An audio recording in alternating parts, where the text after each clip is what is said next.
NTV निष्पक्ष, सत्यता की कसौटी। तब जब प्रत्याशी यहाँ पर 40 सालों के बाद इस बार सांसद बनाने के लिए लोकल प्रत्याशी का भी यह तैयार जमीन में ही जो हमने जमीन बना बड़ा वो भी है प्रत्याशी भारतीय जनता पार्टी क्षेत्र में देखी है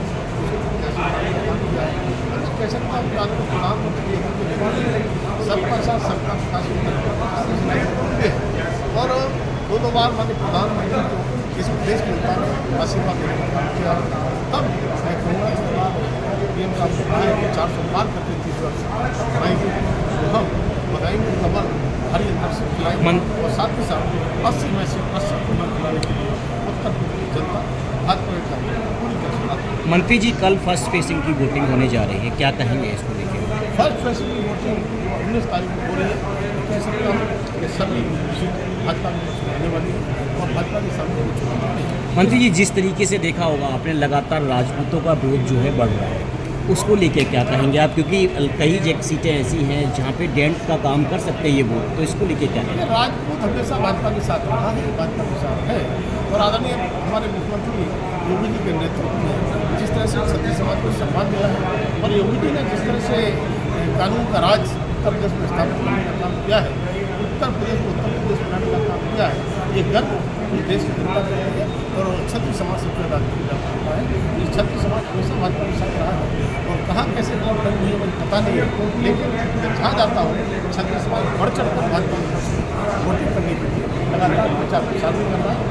क्या सर, वीरप्पा जी का जो स्टेटमेंट आया था क्षत्रियों को लेकर, उनका जो स्टेटमेंट आया था, क्या लगता है सर उन्होंने अनकंडीशनल माफी उनको मांगनी चाहिए थी इस वोट से बचने को लेकर?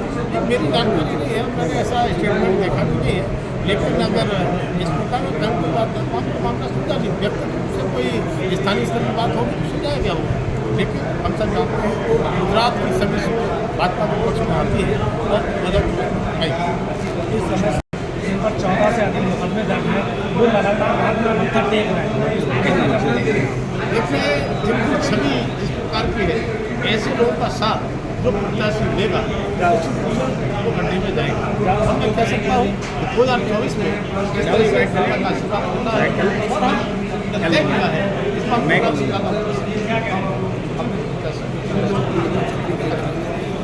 समाजवादी पार्टी का उतर रहा था पिछली बार, उन्होंने ये सीट, आपने ये सीट जीत ली थी। अरे भाई पंकज जी भैया इस बार दब रहा है मुझे भैया, लगता नहीं कोई चुनौती है।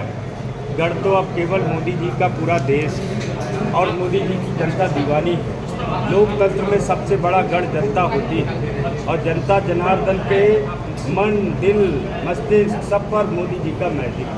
बदायूं पिछली बार ही ध्वस्त हो गया था, इस बार आज अपार जनता जनार्दन का जो लाड प्यार मिला है, इससे ये सिद्ध हो गया है कि बदायूं में मोदी मैजिक चल रहा है और बदायूं में ये बदायूं की मिट्टी का लाल, यही का स्थानीय प्रत्याशी मैं दिग्विजय सिंह शाक्य, मुझे यहाँ की जनता जनार्दन का अपार आशीर्वाद मिला है।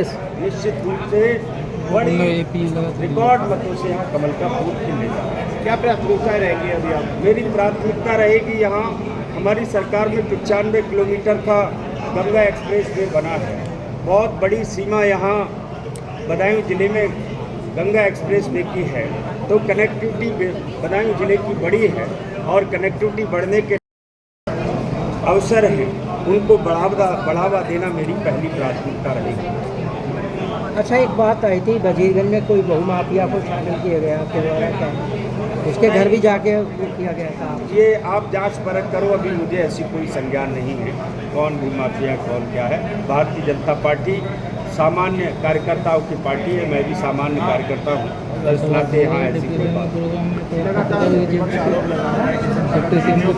मेरी जेब को देखिए, ये समाजवादी पार्टी के लोग, इनका स्वभाव रहा है गुंडागर्दी करना, इनके जीन्स में गुंडई है, तो इस नाते वो उनको वही दिखाई दे रहा है। उनको ये नहीं दिखाई दे रहा है कि भारतीय जनता पार्टी नरेंद्र मोदी जी के नेतृत्व में सेवा का काम कर रही है। सरकार का मतलब है सेवा और सेवा ही हमारे लिए प्राथमिकता है, तो मोदी जी के नेतृत्व में पूरे देश भर में सेवा का काम चल रहा है। इसलिए विपक्ष की बात कोई मुद्दा नहीं है। ये लुटेरे और डकैतों की सरकार रही है, उनकी सरकार गुंडों की सरकार रही है, सब जानते हैं। मैं जगह जगह पूछता हूँ कि भाई गुंडों वाली पार्टी कौन है, तो मैं किसी को नाम नहीं बताता हूँ, आपके साथ में चलना तो आपको लोग बताएंगे, जनता बताती है साइकिल वाली पार्टी गुंडों की पार्टी। समाजवादी पार्टी के आदित्य यादव जो प्रत्याशी हैं उन्होंने कहा कि जो बड़े नेता आ रहे हैं वो दबाव बनाने आ रहे हैं। मैंने कहा ना कि उनकी आदत रही है, वो यहाँ बूथ कैप्चरिंग और तमाम चीज़ें करते रहे, लेकिन इस बार ऐसा कुछ हो नहीं पाएगा। उन्होंने धमकी भी दी है यहाँ कि देख लेंगे जो वोट नहीं देंगे। मैं उनको कहना चाहता हूँ वो किसी भी जनता या कार्यकर्ता की तरफ उंगली उठाकर अगर देखेंगे तो ईंट का जवाब पत्थर से दिया जाएगा।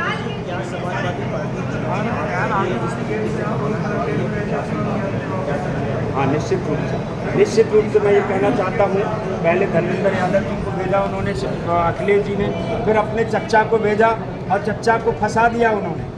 10 दिन सर्वे करने के बाद श्री शिवपाल सिंह यादव जी ने जब देखा कहीं बैठने की जगह नहीं है, और 28 तारीख को जब मैं बरेली से बदायूं आया तो 1 घंटे की जो दूरी थी वो 7.5 घंटे में बरेली से बदायूं तक मैं आ पाया। इतना बदायूं की जनता ने लाड़ प्यार हम सब पर लिया है। उसकी सूचना जब माननीय शिवपाल जी पर पहुंची, उसके तीसरे दिन ही उन्होंने गुन्नौर में जाकर ये घोषणा कर दी कि मैं चुनाव नहीं लड़ूंगा। उनकी अपनी हार सुनिश्चित हो गई है।